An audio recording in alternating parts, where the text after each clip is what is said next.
Assalamualaikum warahmatullahi wabarakatuh. Beberapa keutamaan Al-Quran. Yang pertama, Al-Quran one day akan jadi syafaat buat kita. Syafaat penolong di hari akhir. Al-Quran itu akan datang membantu kita di hari akhir itu. Kita lagi butuh-butuhnya pertolongan dari Allah. Kita butuh banget pertolongan dari Allah. Karena di hari akhir nanti kita sudah bisa jelas melihat rupa neraka itu seperti apa, rupa surga itu seperti apa. Di hadis-hadis lain kan disebutkan gitu. Kenapa sih harus takut sama neraka gitu? Neraka itu kan siksa paling rendah aja, kaki nginjek bara neraka, yang melepuh itu kepala gitu. Langsung melepuh. Terus melepuh udah udah melepuh, dibikin utuh lagi, bikin melepuh lagi, bikin utuh lagi, melepuh terus sampai, karena memang bukan Allah jahat. Tapi di Al-Quran juga sudah banyak disebutkan bahwa azab Allah itu sangat pedih gitu. Azabku pedih, azabku keras. Allah itu sudah mengingatkan gitu bahwa azab Allah itu tidak main-main. Di hari akhir nanti kita benar-benar nggak mau masuk neraka gitu. Dan Al-Quran ini ternyata yang selama ini kita baca bisa jadi salah satu syafaat berdasarkan hadis tersebut. Walaupun memang masih ada PR buat kita ya, karena hadis tersebut disebutkan Al-Quran jadi syafaat bagi mereka yang membaca dan mengamalkan isinya. Jadi bukan cuma membaca, tapi harus juga mengamalkan isinya. Mengamalkan isinya seperti apa sih ya? Kita harus cari tahu dulu Al-Quran ini isinya apa, di Al-Fatihah itu isinya apa, dan seterusnya.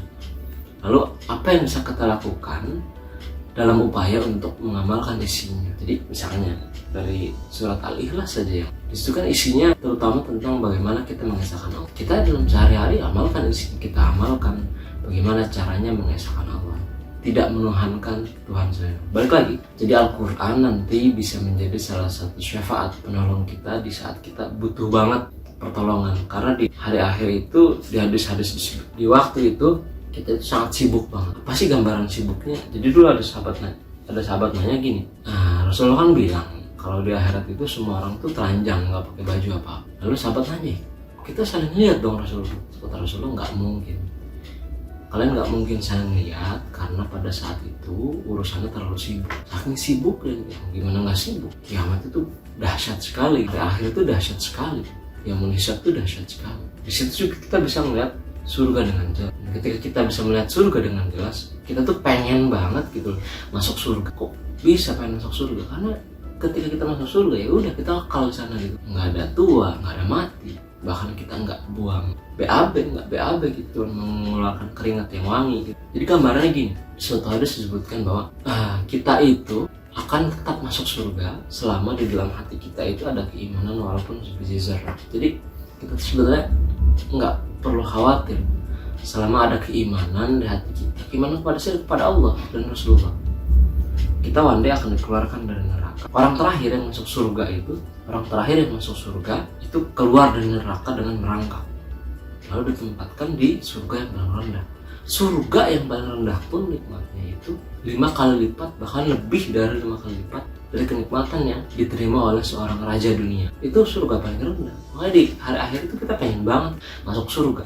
Satu, karena neraka itu menyeramkan itu, penjaganya juga kasar-kasar. Lalu kita melihat surga dan kita pengen berada di sana bersama orang-orang yang sudah mendapati janji-janji kenikmatan dari Allah. Jadi balik lagi, Al-Quran yang selama ini kita baca mudah-mudahan bisa menjadi syafaat penolong, shortcut gitu loh.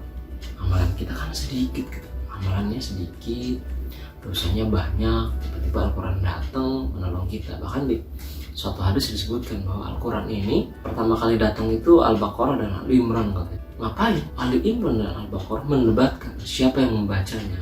Jadi rebutan pengen menolong siapa yang membaca Al-Baqarah dan Al-Imran. Jadi luar biasa banget Al-Quran ini yang selama ini kita pegang, kita baca, ternyata manfaatnya itu luar biasa untuk kepentingan kita. Jadi Al-Quran itu bukan hal biasa. Kenapa? Ya, itu mukjizat dari Allah, jelas, directly from Allah through Nabi Muhammad SAW. Itu aja.